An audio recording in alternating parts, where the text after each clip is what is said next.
My name is William. I'm an Australian now living in Sydney. I was recently working in China for 7 years as a noise, vibration and harshness expert for the automotive industry. To me, China is more than just a tourist destination.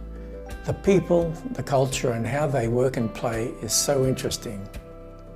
My story began in 2005 when I first met my loving wife Annie in Beijing. We now have two lovely children, Sophie who is 13 and Jamie who is 10 years old. In 2013 I was invited to work in China.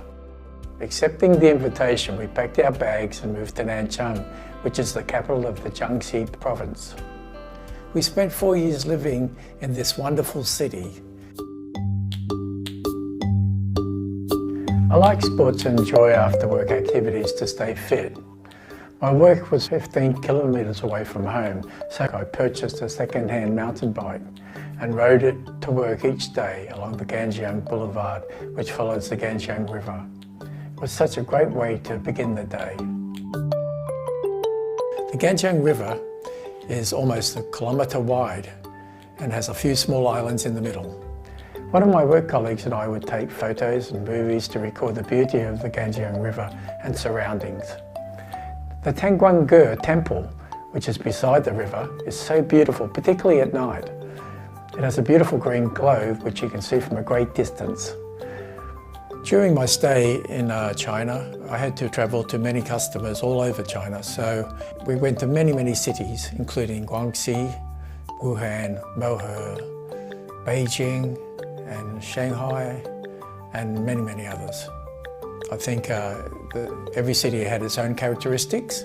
What impressed me with China was the kindness of the local people, especially our neighbours where we lived.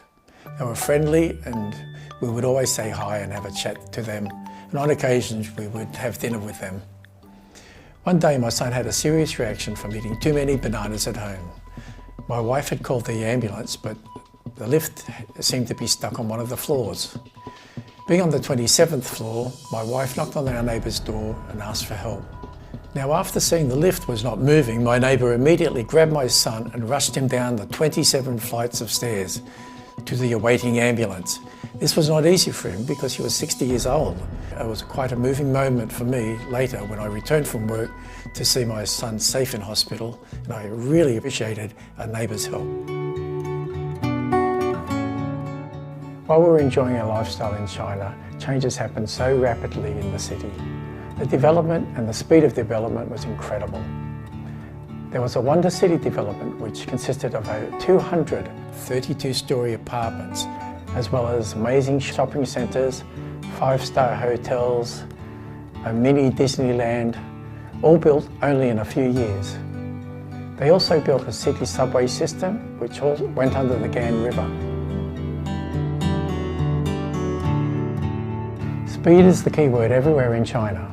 This includes the adoption of new technologies for noise, vibration and harshness. In the early years, my job in China was to lead and teach the local team about noise, vibration and harshness. During the years together, we never stopped learning, researching, testing and applying new technologies as they arose. The engineers I worked with are now independent, keeping up and growing with the latest technologies in noise, vibration and harshness.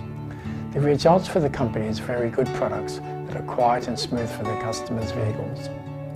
I'm very pleased with the outcome. I'm thankful for the opportunity to work in China. We now have plans to return to China to see our friends and family, and we hope to do this towards the end of this year.